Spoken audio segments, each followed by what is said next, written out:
Hoje a gente vai mergulhar fundo numa carta, num estado psicológico que muita gente conhece e teme, o Nove de Espadas. Mas olha, longe de ser só um mau presságio, essa carta revela um momento muito profundo de angústia mental.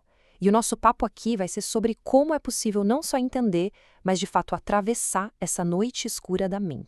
Essa frase, ela é potentíssima. É aqui que o jogo vira. Não é mais sobre se sentir meio preso ou ter uns pensamentos que te limitam, não.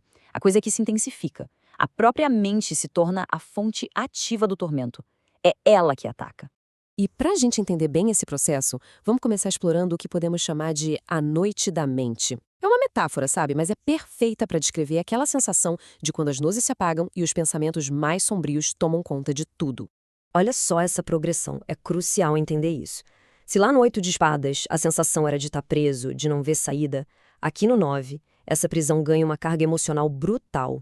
O pensamento se volta contra si mesmo, vira um inimigo interno, criando um ciclo de dor que parece que não vai acabar nunca. É a evolução do bloqueio para o tormento. E o nome disso é angústia mental consciente. O ponto central é esse. A fonte do sofrimento não é um problema lá fora. Não é um evento. É um motor interno dos nossos próprios pensamentos. A mente fica presa num loop, sabe? Repetindo acusações, medos, culpas, até a exaustão total. Tá, mas como essa angústia aparece no dia a dia? Como a gente sente isso na pele? Vamos agora dissecar essa experiência, ver a anatomia da angústia mental. Os sinais são bem clássicos e talvez até familiares para muita gente. Aquela ansiedade que aperta o peito, a insônia que rouba o sono, os pesadelos, a tal da ruminação mental, que é quando a mente simplesmente não desliga. Mas o mais característico é isso aqui, uma sensação de culpa que a gente não sabe de onde vem, ou um medo que não tem nome, não tem uma causa clara. É a mente operando em estado de alerta máximo o tempo todo. Essa frase resume perfeitamente a paralisia que vem junto com o tormento. Pensa só, tem uma energia gigantesca sendo gasta na cabeça, o corpo está em alerta total, mas não tem para onde ir, não tem o que fazer. É como acelerar um carro com freio de mão puxado. O resultado?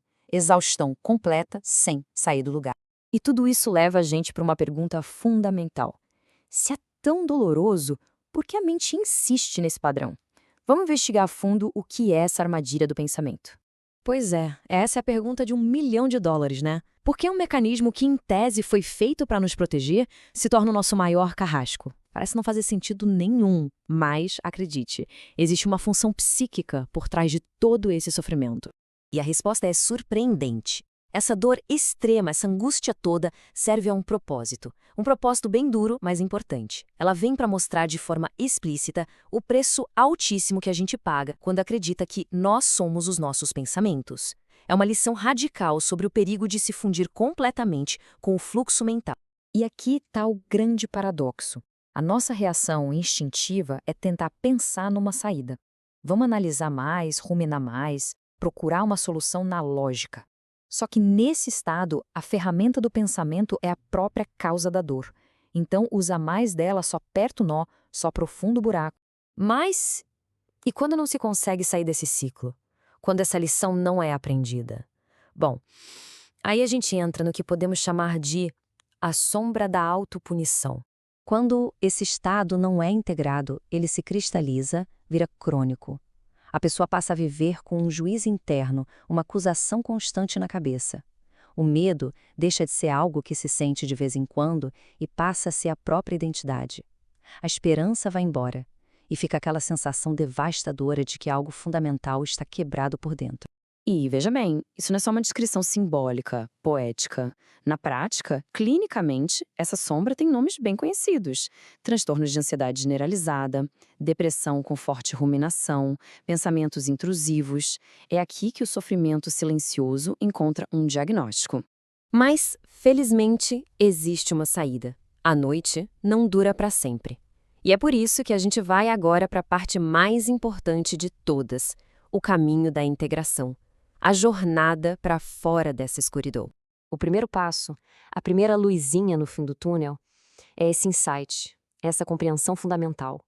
É quando a consciência finalmente percebe que a ferramenta que estava usando para apagar o incêndio, o pensamento, era na verdade o combustível. É a dissociação total entre pensar e resolver. Então, o processo pode ser quebrado em 4 passos bem práticos. Primeiro, Reconhecer a dor. Olhar para ela e dizer, ok, isso é sofrimento, mas isso não sou eu. Segundo, e talvez o mais difícil, quebrar o silêncio. Falar sobre isso. Terceiro, buscar ajuda de verdade, ativamente. E por último, mudar a postura. Em vez de lutar contra a dor com mais pensamentos, acolher. A transformação que acontece aqui é profunda. A autopunição dá lugar à humildade. O isolamento, que só piora tudo, se transforma na busca por apoio. E o medo, que antes era a identidade, dá lugar à compreensão de que o contato, a conexão com o outro, é a verdadeira saída.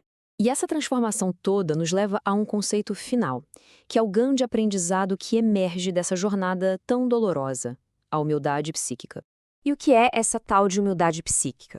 É basicamente a sabedoria de saber a hora de parar de pensar.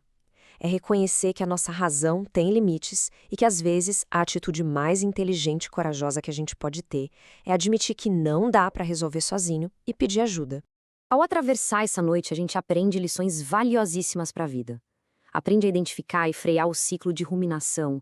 Aprende que pedir ajuda é um sinal de força e não de fraqueza. Aprende a aceitar que o sofrimento é uma experiência, não uma identidade. E talvez o mais importante, a gente entende que a mente, como qualquer outra parte do nosso corpo, às vezes adoece e precisa de cuidado. E com essa nova sabedoria, com essa humildade, a escuridão começa a se dissipar, a pressão diminui, a noite da mente finalmente começa a ceder o seu lugar para a aurora. No fim das contas, a síntese é essa. O caminho para fora não é sobre lutar mais, pensar mais forte ou ser mais resistente. É sobre cuidado, sobre estar presente e, acima de tudo, sobre ter a coragem de buscar conexão e não enfrentar tudo sozinho. E fica aqui essa reflexão final. Num mundo que valoriza tanto a solução individual, a lógica, a razão, e se a verdadeira saída para os nossos labirintos mentais mais escuros não estiver dentro da nossa própria cabeça, mas sim no contato humano, na conexão, no apoio? Fica aí para a gente pensar.